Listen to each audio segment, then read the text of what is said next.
Bismillahirrahmanirrahim. Assalamu alaikum. We were doing fibers, and among those, we were doing silk. Silk, as you know, is prepared from, ये थोड़ा सा आपको भी idea होगा, because we all know a cocoon, which is maybe we don't know its scientific name, but we know that silk is obtained from a worm, which is known as Bombyx mori. There are other species as well, which are used to make this silk. कैसे होता है ये हमने last lecture में भी किया था. What it is made up of? It is made up of 2 silk or fibroin fibers cemented together with silk glue. Basically जो ये fibers होते हैं ना सारे, जो silk glue के जो cocoon होता है जो अपने इर्द गिर्द वो लपेट लेता है, उसके अंदर साथ में एक glue भी होता है, उसे sericin बोलते हैं. ये sericin जो है इसको remove करना पड़ता है to obtain pure silk. It is fully extended chains of alanine and glycine. It is composed यानी means of alanine और glycine का बना होता है. It is non-elastic, don't double up like wool. Means if you stretch it, it won't double up like wool. And it contains no sulfur. Uses dressing a bit. Dressings के लिए use होता है, sutures and लिगेजेस दोनों के लिए use होता है, तीनों चीजों के लिए यूज होता है. एज ड्रेसिंग के तौर पे भी यूज होता है और सूचर्स और लिगेजेस के तौर पे भी यूज होता है. ड्रेसिंग के लिए oil silk in surgery to stop other dressing drying out, they cover them, ताकि दूसरी ड्रेसिंग जिसके बीनीथ ड्रेसिंग्स हैं वो जो है ड्राई आउट ना हो जाए, तो उसको कवर करने के लिए यूजुअली जो है ये यूज की जाती है सिल्क ड्रेसिंग. सूचर्स और लिगेजेस में because they are non absorbable, they are quite strong and they do not disintegrate when wet, तो इसलिए सूचर्स और लिगेजेस में भी इस्तेमाल होता है. Microscopically, a solid rod-like fiber, lack of cellular structure and no distinguishing features. If you will observe it under microscope, you will see that they have rod-like fibers. It don't have a cellular structure, कोई proper cellular structure नहीं होता, और ये इसका कोई demarcation distinguished feature भी नहीं होता. Now some vegetable fibers. Number 1 is cotton. Cotton is cheap and used a lot. Cotton का आपको पता है कि ये प्लांट से हासिल किया जाता है, जो गॉसिपम हर्बेसियम इसका साइंटिफिक नेम है, और ये बहुत सारे इलाकों में पाया जाता है. बिकॉज इसके डिफरेंट सोर्सेज है ना, तो इनकी क्वालिटी भी उसी हिसाब से डिफरेंट है. USA produces about half what is being produced in the whole of the world. Rest is Egypt. Egypt में बहुत ज़्यादा होती है as compared to South America and Pakistan and India. ये जो है ना, इनमें फिर भी कम होती है, जबकि इजिप्ट और यूएसए में ज़्यादा होती है. और इजिप्ट और यूएसए की जो कॉटन की क्वालिटी है वो बहुत अच्छी है. There are certain certain things, certain parameters जिसकी बिना पे पाकिस्तान की कॉटन को भी बहुत ज़्यादा पसंद किया जाता है, बट ये नहीं है कि सिर्फ पाकिस्तान की कॉटन ही अच्छी है. देयर आर अदर एरियाज जिनकी कॉटन पाकिस्तान से भी ज़्यादा बेटर है. We should being an agricultural state, we should research and should work on our cotton to improve its quality. Sources: epidermal trichomes covering seeds of Gossypum herbaceum. Epidermal trichomes होते हैं ये, जो कि seeds को cover करते हैं. Basically इसको कैसे किया जाता है, सीड से पहले इसको रिमूव किया जाता है, इसको कहते हैं जिनिंग प्रोसेस कहते हैं. Ginning removes long hair linter. उसको फिर इसके बाद एक मशीन के अंदर डाला जाता है, जो कि एक रॉ समझ लें आप कॉटन वर्ल्ड बनाता है. Gives poorer quality cotton made into chemical pulp और विस्कोस. और ये जो लिंटर होता है ना, इसी टाइम इसका जो कॉटन वर्ड पल्प निकलता है, इसको विस्कोस रेयन की मैन्युफैक्चरिंग में इस्तेमाल किया जाता है. Then seeds are pressed to get cotton seed oil. Seed जो अलग होते हैं उनको कॉटन सीड ऑयल के लिए यूज किया जाता है. And then seeds use as animal crop. और फिर उसके बाद जो उसमें से बचता है तो वो एनिमल क्रॉप के लिए यूज किया जाता है. तो देखा जाए तो पूरा ही तरीके से ये प्लांट जो है it's very very useful plant. Production. Raw cotton has a waxy cuticle covering the trichome, making it fairly non-absorbent. Removal by raw cotton has a waxy. जो raw cotton होती है ना, उसका एक covering उसके ऊपर होती है wax की, because उससे oil भी निकलता है ना. oil, ये जो cotton seed oil है, ये बड़ा important oil है, तो ये भी हासिल होता है उससे. तो उसकी वजह से जो इसके ऊपर कॉटन होती है ना, उसके ऊपर एक वैक्सी लेयर होती है, लेकिन उसको रिमूव कर दिया जाता है उसको मोर एब्जॉर्बेबल बनाने के लिए. इट इज कैसे किया जाता है? रिमूव बाय सोकिंग और pressure heating. Loosen cotton to alkali. Alkali के साथ या किसी भी अल्कली के साथ, सोडियम हाइड्रोक्साइड या पोटेशियम हाइड्रोक्साइड के साथ इसको जो है वो सोक किया जाता है, उससे ये वैक्सी मटेरियल रिमूव किया जाता है to get absorbing cotton.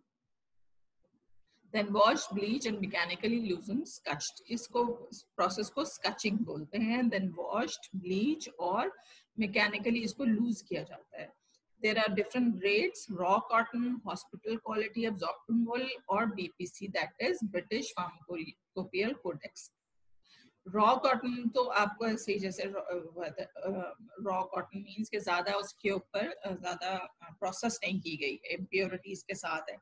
And you required that, क्योंकि जब वोंड होते हैं, जब बहुत बड़े बड़े वोंड होते हैं, स्पॉइलेज हो रहा हो, जैसे पास सही हुआ है, तो उसके लिए आपको रॉ कॉटन रिक्वायर्ड होती है, but it should be absorbable. Then the other is the hospital quality absorbent cotton wool, that is poor quality to BPC. तो ये जो BPC है, इससे ये पुअर क्वालिटी की होती है, क्योंकि बीपीसी जो होती है, जब उसके ऊपर आप जब उसको मोर प्योरीफाई कर लेते हैं ना, जब उसको सब इम्प्योरिटीज से आप तकरीबन खत्म कर लेते हैं, तो उसकी प्राइस भी हाई हो जाती है. तो आप उसको आप जैसे आपको सिर्फ कुछ एब्जॉर्ब करना है, या ऐसे वूंड्स हैं जिसमें कि आपको क्वांटिटी ज्यादा चाहिए है, और उसमें इसका कोई फर्क नहीं पड़ता कि किस किस्म की बैंडेज, मतलब बहुत ज्यादा क्वालिटी अच्छी होगी, ये नहीं कि गंदी हुई होगी, लेकिन अच्छी होगी, लेकिन आपकी पर्पस के ऊपर है ना कि किस तरह की है, उस वक्त आपको रिक्वायर्ड होती है. तो it's a little inferior quality to BPC. जबकि बीपीसी जो होता है उसके थोड़ी इम्प्योरिटीज होती हैं. इसके एक फार्माकोपियल कोडेक्स के अंदर इसकी पूरी जो है दी हुई है लिमिट्स के, कितनी लिमिट्स होनी चाहिए इम्प्योरिटीज की, सीड्स की.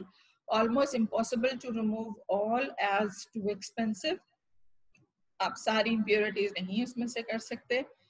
PPC has limits, that is certain amount of shells and leaf material allowable, want a minimum for surgical procedure, rarely used in body cavity or wrapped in gauze first to prevent loose fibers to going into the body. आप इसको भी directly wound पे नहीं use करते, बल्कि इसको किसी जो है लूज फाइबर के अंदर जो है बांध के फिर यूज किया जाता है. It is made up of primary and secondary cellulose cell wall. Secondary wall constitutes the main bulk of cotton. Raw cotton consists of 90% of cellulose. Cellulose molecule made of glucose residue. Basically किसका ये basically एक repeating units होते हैं cellulose के. Cellulose किससे मिलके बनता है? 2 glucose residues linked by 1,4 beta ग्लाइकोसाइटिक bond. ये जो 2 ग्लूकोज रेसिड्यूज हैं, ये कंबाइन होते हैं किससे? 1,4 बीटा ग्लाइकोसाइटिक बॉन्ड से, और ये रिपीटेड होते हैं, इनको सेल्यूलोज कहते हैं, और ये एक सिंगल यूनिट होता है, और ये जो है क्रिएट करता है पूरा ये सेल्यूलोज मॉलिक्यूल. ठीक है. यूज इसका bandages, gauze, linen in very absorbent. Microscopically basically unicellular hair look like flattened twisted whose pipe की तरह होते हैं ये. ठीक है. ये आप उसमें जो है वो पिक्चर डाल के देख सकते हैं. Chemical wood pulp derived from pine and spruce wood. Offcuts. Chemical wood pulp जो है ना, ये कुछ वुड्स ऐसी होती हैं जो कि आपको इनके पल्प से आप धागा भी बना सकते हैं, और आप जो है कॉटन टाइप मटेरियल भी बना सकते हैं, और इससे आप जो है वो डिफरेंट जो है ना वो मटेरियल बनते हैं, जो कि पेपर भी, इवन पेपर भी इसी से बनता है, और डिफरेंट टाइप ऑफ मटेरियल्स हैं जो कि इससे बनते हैं। इंसुलेटेड मटेरियल्स होते हैं, वो भी आप वो कॉटन केमिकल वुड पल्प से हासिल कर सकते हैं, ठीक है, बना सकते हैं। Production, the lignified wood produced by sulfide process to leave the cellulose. wood pulp को यूज किया जाता है और उसको ऊपर सल्फाइड प्रोसेस यूज किया जाता है, जिससे सेल्यूलोज जो है वो अलग हो जाता है। wood chopped into chips allowed penetration, calcium bisulfide and H2SO4 added to hydrolyze any material other than cellulose. Cellulose रह जाते हैं, बाकी हाइड्रोलाइज हो जाते हैं, then washed, bleached, rolled, pressed into broad and dried, board and dried, composed of cellulose. Use cellulose wadding, wadding means ये जो बड़े बड़े आपने देखे होंगे, जब आप सर्जरी के स्पेशली इसमें जाए ना, तो आपके पास वहाँ पे बड़े बड़े रोल्स होते हैं जो कि खास थिकनेस के होते हैं ना, इसको सेल्यूलोज वेडिंग भी बोलते हैं, कि वो उसके पूरे बने हुए होते हैं जो आप डायरेक्टली वुंड के ऊपर रख के एब्जॉर्ब कर सकते हैं, ठीक है। Easily disintegrated, no intrinsic structure, so fall apart when wet, not used for dressing, but to catch and absorb spoilage of wound, heavy discharge and incontinence. Microscopically, they looks like tracheids with border pits. Tracheids क्या होते हैं ये आपको खुद पता होना चाहिए, it's plant का part है। jute, jute क्या होता है, they are वो एक plant से हासिल होते हैं jute. Phloem fibers from stem bark, Quercus capsularis. There are other species as well. Fibre separate किए जाते हैं, इसको हेसियन और सैकिंग भी बोलते हैं, इससे हेसियन और सैकिंग बनाई जाती है। फाइबर्स कैसे सेपरेट होते हैं कि जूट का जो प्लांट होता है उसको ड्राई किया जाता है, देन उसको कुछ अर्से सोक रखा जाता है, सोक करने के बाद उसका आउटर लेयर अलग हो जाती है, फाइबर अलग हो जाता है, देन फाइबर के ऊपर डिफरेंट प्रोसेसेस किए जाते हैं, जिससे जैसे रिमेनिंग शॉर्ट फाइबर, टो जो लिखा है ना, इसको मतलब मार मार के और उस तरह से करके ना इसको अलग किया जाता है। लेग्नोसेल्यूलोज का ये बेसिकली बना होता है। Nitric acid, potassium chlorate used to disintegrate bundles. Nitric acid और पोटेशियम क्लोरेट इसकी डिसइंटीग्रेशन में काम आते हैं, okay. Flax seeds, flax fiber, basically flax fiber is pericyclic fiber of Lineum unitatissimum stem. Commercial fibers show fine transverse injuries from preparation. Good quality fiber only lignified in middle lamella. Flax जो होता है वो भी jute के तरीके से jute हासिल होता है ना, उसी तरह फ्लैक्स भी हासिल होता है, लेकिन जो फ्लैक्स का फाइबर होता है उसके भी उसके 3-4 प्रोसेसेस हैं जिससे वो हासिल किया जाता है, क्योंकि ये जूट, फ्लैक्स और हेम डायरेक्टली इन्वॉल्व नहीं है सर्जिकल ड्रेसिंग में, इसलिए मैं आपको इसका कोई बहुत ज्यादा बड़ा डिस्क्रिप्शन नहीं दे रही हूँ, क्योंकि हम मेनली फोकस कर रहे हैं on those fibres which are used in surgical dressings, okay. Flax से जो फाइबर हासिल होता है ना, एक तो रॉ है, दूसरा जो बहुत फाइन है वो कहलाता है लिनन। लिनन जो होता है वो फ्लैक्स से हासिल होता है, और इसका एक प्रोसेस है पूरा है कि पहले आप इसको प्लांट लेते हैं, प्लांट के बाद उसको सोक करते हैं वाटर के अंदर, या समटाइम जो है ना उसको देर कंटेनर्स भी होते हैं जिसके अंदर उसको सोक करके रखा जाता है, समटाइम्स ड्यू के इफेक्ट से होता है, आप अलग करते हैं उसको, फिर उसके पास डिफरेंट प्रोसेसेस होते हैं, उसको कट करते हैं, उसको आप ब्रश करते हैं, देन उसको फाइबर की फॉर्म में लाते हैं। हेम जो है वो कैनबिस सटाइवस से हासिल होता है। कैनबिस सटाइवस आपको पता है भंग का जो प्लांट, आज के भंग जो है ना वो काफी ज्यादा मशहूर है, तो उस प्लांट से हासिल होता है। They are mostly cellulose and minimal lignification, fibre ends bluntly round, some forked from injury, lumen flatten और ओवल। फाइबर का तरीका वही है उससे हासिल करने का कि उसको ड्राई करके सोक किया जाता है एंड देन उससे हासिल किया जाता है। Then regenerated fibers. Regenerated fibers कौन से होते हैं? They are produced from naturally occurring long chain molecules. They are isolated, controlled, and possibly modified.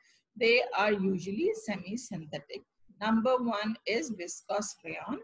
Viscose rayon या विस्कोस रेयन रीजेनरेटेड सेल्यूलोज भी कहा जाता है इसको। Made from Lintner's inferior grade of cotton short hairs या wood pulp भी। Lintner's मैंने आपको बताया था ना, जिस वक्त आप जिनिंग के बाद जो हासिल करते हैं, लिंटर्स से कॉटन शॉर्ट हेयर्स या वुड पल्प, इन तीनों से ये हासिल किया जा सकता है। क्या करते हैं, cellulose is dissolve in adding alkali, cellulose को एड अल्कली के अंदर डिसॉल्व किया जाता है and then carbon disulphide is used to reprecipitate it. Precipitation is forced through. अच्छा, इसको अगर आप लैब में करेंगे ना तो इस तरह से कि आप सेल्यूलोज को आप डिसॉल्व कर लेंगे अल्कली के अंदर एंड देन आप उसको सिरिंज के अंदर ले लें। सिरिंज के अंदर लेने के बाद आप उसको कार्बन डाइसल्फाइड के अंदर रीप्रेसिपिटेट करेंगे इन अ वेरी थिन फॉर्म, मतलब इतनी पतली कि जैसे सिरिंज के अंदर अगर आप हल्का हल्का निकालें ना तो आपको एक फाइबरस सी फॉर्म मिलेगी, फाइबर प्रोड्यूस होना शुरू हो जाएगा। इसको जब कमर्शियली करते हैं तो इसको बहुत बहुत ही मेटल की जो थिन होल्स होते हैं ना उसमें से गुजारा जाता है, उससे बहुत फाइन जो है ये प्रोड्यूस होता है fibre. Okay, can get the desire quality free from impurities, क्योंकि इसमें कोई ना सीड होगा ना ही कोई प्लांट का मटेरियल होगा, तो ये एक डिजायर्ड क्वालिटी प्रोड्यूस कर सकता है viscose rayon. In a mixture with cotton as non surgical absorbent material के तौर पे यूज होता है। Macroscopically its tensile strength varies from 2 to 3 to 1.5 that of cotton के हवाले से इसकी टेंसाइल स्ट्रेंथ जो है वो ज्यादा होती है। When wet it loses about 60% of its tensile strength. If more than a certain amount, it used material may need to be made water repellent and cotton. Example is cotton crepe bandage. इसको जो है वो cotton crepe bandage के में भी use किया जाता है। Microscopically fibers are solid and transparent, slight twist with groove along their length. From being immersed in regenerated solution, end of fibers are abrupt. Comparison with cotton, that is impurities in cotton. Waxy material never completely removed from cotton. When stored in a warm temperature, pockets of wax move out and coat the fiber. Therefore, absorbency lost on storage. Cotton का थोड़ा सा ये drawback है कि वो long storage के लिए use नहीं हो सकती। Now cellulose acetate largely superseded by synthetic fiber production. Cotton linters and delignified wood pulp या purified cellulose तीनों चीजें यूज की जाती हैं। इसको partially acetylated by mixing glacial acetic acid, acetic anhydride and a catalyst. Precipitate किया जाता है as acid resin flakes. These are dissolved in acetone. Then the solution is filtered and spun down a column of warm air. Properties: they are less absorbent than viscose rayon. They loses less strength when wet, and like nylon produces static electricity. They can produce static electricity. Microscopically and macroscopically, they are similar to viscose rayon. Now alginate, ये basically जो है alginic acid comes from cells of brown algae. Alginic acid को की जो है जो alginate fibre है वो प्रोड्यूस किया जाता है एल्जिनिक एसिड से। Sodium alginate solution is pumped through a spinner immersed in a bath of calcium chloride solution.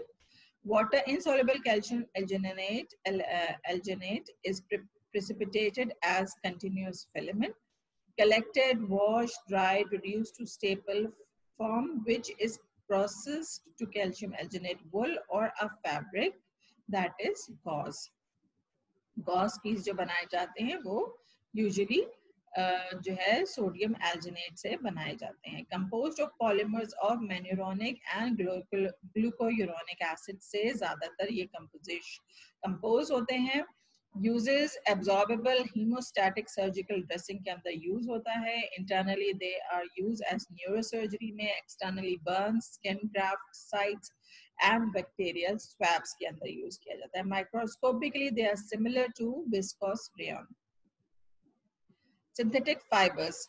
अब आगे next is synthetic fibres. They were semi, हमने पहले नेचुरल किए, semi synthetic, now synthetic fibre.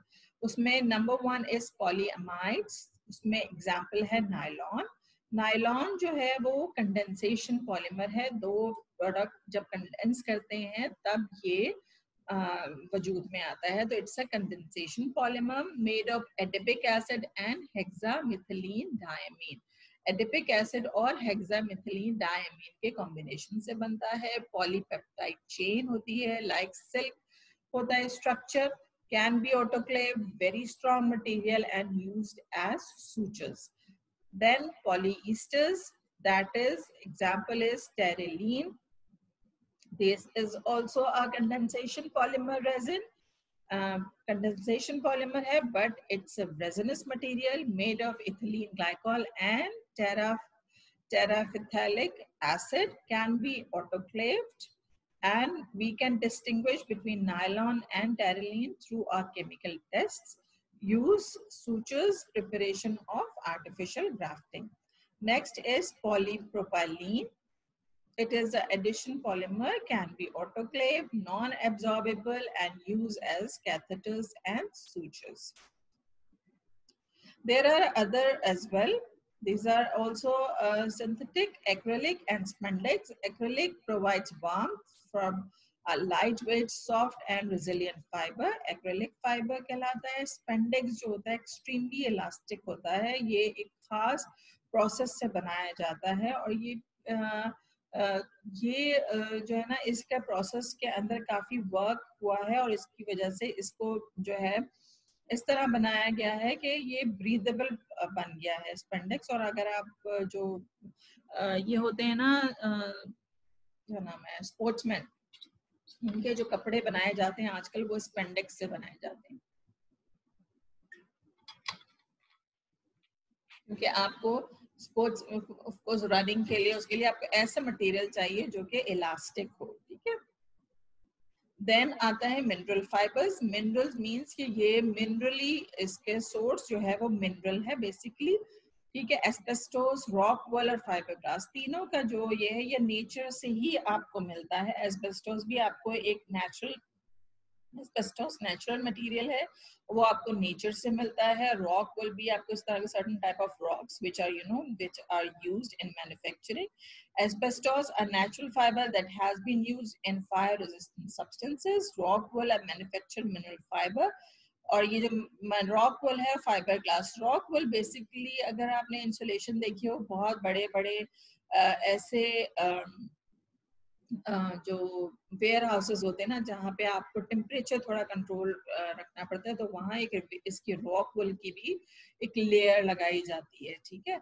तो ये मिनरल फाइबर है. Fibre glass भी is a kind of mineral fibre. Now surgical dressing. Surgical dressing क्या होती है? Materials which are used alone और in combination to cover wound, protect the wound and favor its proper healing. Material which holds the dressing in desired position, bandage, and they are made up of fibers. Surgical dressing क्या है? Material which are used alone or in combination to cover, wound को cover करने वाली, protect करने वाली, फिर उसको hold करने वाली along with bandage, and they are mostly made up of fibers. Function: they reduce to prevent infection, they mechanically support the tissue, and they protect to healing wound.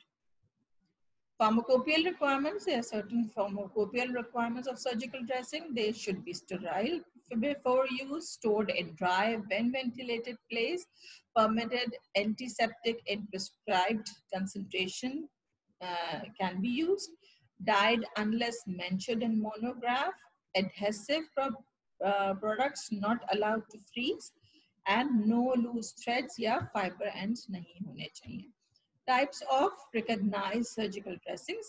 Number 1 are fibers and related materials. ये अभी हमने सारा describe किया. Fibers and related materials में example viscose, wool, cellulose, bedding. Carded products में आता है absorbent cotton, viscose bedding. Non-extensible, non-adhesive woven products के अंदर आता है absorbent, muslin and dermet bandage. Number 4 is non extensible adhesive woven product. इसके अंदर आता है belladonna adhesive plaster, zinc oxide adhesive plaster. फिर एक्सटेंसिबल नॉन एडहेसिव प्रोडक्ट, इसके अंदर cotton bandage, elastic web bandage. Extensible adhesive woven product, example is की elastic adhesive bandage, extension plaster, and non-woven products, that is impermeable plastic surgical adhesive tape, permeable plastic surgical adhesive tape. Properties: absorbing wound exudate from the site, prevent or combat infection, physical protection to the wound, mechanical support to the surrounding tissues, should not adhere to granulating surface, easy to handle or at all stages. They should be durable, free from loose thread ends of fibers, and easily sterilized. Surgical dressing consists of 3 basically layers. Number 1 is the wound facing layer, the other one is the absorbent layer and the outer layer. Surgical पूरी जो एक surgical dressing होती है ना, wound facing inner सबसे होगी जो कि कांटेक्ट करेगी हीलिंग जो उसके साथ आपके वूंड के साथ, और उसके अंदर आपके एंटीसेप्टिक और हीलिंग एजेंट्स होंगे. देन उसके नेक्स्ट लेयर होती है जो कि एब्जॉर्बेंट या मिडिल लेयर कहलाती है. वो बेसिकली एब्जॉर्ब करनी चाहिए उसको, ब्लड को या पस को जो कि वूंड से आपके आ रहा है. Next is the outer layer जो कि एक कवरिंग हो सकती है बैंडेज से या किसी भी और चीज से जो कि आपके इनर को जो है बेसिकली सपोर्ट करके रखे. स्पेशल ड्रेसिंग्स, पायरोलॉक्सिन एक्रेलिक पॉलीमर, ये एक एग्जांपल है स्पेशल ड्रेसिंग की. ये एब्जॉर्बेबल हीमोस्टैट्स होते हैं, human fibrin foam, absorbable gelatin sponge, oxidised cellulose, calcium alginate. ये जैसे आपने देखा होगा ना कि जब कुछ वूंड ऐसे होते हैं जिनके अंदर आपको गॉज ऐसा गॉज लगाना पड़ता है जो कि बाद में बॉडी का हिस्सा बन सके या बॉडी के अंदर एब्जॉर्ब हो जाए और बॉडी को मतलब जो आपका वूंड है अगर बड़ा हो तो उसको आपको सपोर्ट देने के लिए, when there is no skin, तो आपको सपोर्ट देने के लिए करना पड़ता है. लेटर वो फॉर्मेशन ऑफ स्किन में भी हेल्प करता है. तो ये बेसिकली उसके लिए यूज होते हैं. Now some sutures and ligatures. Sutures, sterile threads or strings specially prepared for use in surgery. जो स्टेराइल थ्रेड लाइक प्रोडक्ट्स होती हैं या स्ट्रिंग्स होते हैं जो कि सर्जरी में यूज होते हैं स्पेसिफिकली, उनको सूचर्स एंड लिगेचर्स बोलते हैं. सूचर्स यूज फॉर स्विंग और stitching together tissue like skin, muscles और tendons by using needle. Ligatures use to tie and construct. Swing के लिए जो यूज होते हैं वो यूजुअली सूचर्स होते हैं, जबकि लिगेचर्स जो होते हैं वो यूजुअली नॉट लगाने के लिए, कंस्ट्रक्ट करने के लिए इसके लिए यूज होते हैं. ब्लड वेसल्स, वेन और artery and no needle is use. यानी लिगेचर्स जो होते हैं वो यूजुअली ब्लड वेसल्स, वेन्स और आर्टरीज को बेसिकली बांधने के लिए समझ लें आप काइंड ऑफ यूज होते हैं. इसमें नीडल की इस्तेमाल नहीं होता, जबकि सूचर्स में आपको नीडल रिक्वायर्ड होता है. The properties which they should have is sterility, of course they are using in surgery, adequate mechanical strength, non-irritant, fine gauze, time of absorption if absorbable. Now there are some classification. There are absorbable sutures and there are non-absorbable sutures. Absorbable sutures are absorbed and digested in the tissue of the body. Tissue के अंदर खुद ही absorb हो जाते हैं and then you don't need to cut them off या take them off after surgery after certain time. Example surgical catgut, kangaroo tendon, synthetic absorbable polymers. Non-absorbable sutures may not absorbed remain in the body to be removed after wound healing. Certain times you don't, when healing time is more, then आप उसको absorbable नहीं बल्कि non absorbable type आपको लगाने पड़ते हैं. और ये जो नॉन एब्जॉर्बेबल होते हैं इनको आपको रिमूव करना पड़ता है. Example silk, cotton, nylon, synthetic polyesters and stainless steel bars भी होती हैं. नाउ एब्जॉर्बेबल सूचर्स कौन कौन से होते हैं? Surgical catgut, kangaroo tendon, synthetic polyesters. Catgut जो है sterile strand prepared from collagen healthy animals like sheep and cattle के जो पार्ट है collagen है उससे बनाया जाता है catgut. Kangaroo tendons are prepared from tails of kangaroo, while synthetic polyesters condense cyclic derivatives of glycolic acid and cyclic derivatives of lactic acid, high tensile strength degraded by hydrolysis and absorbed by tissues. Non-absorbable tissue must be removed after wound healing. These are silk sutures, cotton, and nylon sutures. Silk sutures pinned or twisted fibers into a single stranded smooth or strong क्योंकि ये staple यानी छोटे-छोटे parts से बन के बनाए जाते हैं. Cotton sutures uniform in size used in critical parts where strength of suture required for long time. Nylon sutures, microfilament braided into strands, strong, water resistant, used in skin, plastic surgery. If you can see, these are different suture materials. अगर आप इनकी microscopically इनका अगर आप देखो तो you can see catgut. आप देखें आप polyglycolic acid यानी synthetic absorbent suture देखें. Silk is usually braided. And nylon smooth होता है. There nylon propelling. इससे आपको थोड़ा सा अंदाजा हो रहा है कि ये किस टाइप के होते हैं माइक्रोस्कोपिकली. नॉन एब्जॉर्बेबल सूचर्स में आ गए linen suture. These are cheap, very strong, no uniformity in diameter. Metallic suture, silver, stainless steel, use surgical aid. Monofilament, twisted और ब्रेडेड भी यूज होता है. स्टेरिलाइजेशन किस तरह से की जाती है? Number 1 is chemical method. Sterilisation by iodine solution long time and tedious होता है, बट ये स्टेरिलाइजेशन बाय हीट किए जाती है. हीट डायरेक्टली ऑटोक्लेविंग के जरिए and sometime they are boilable methods as well. Heating in high BP liquid like toluene or xylene in glass tube which was sterilized in autoclave, requires high temperature for drying. Sutures become stiff, need soaking and sterilized water before use. Now last is catgut. Catgut के ऊपर आपको note खुद से लिखना होगा. ठीक है, क्या होता है थोड़ा सा मैं डिस्क्राइब करती हूँ, but I want you to write a note on catgut.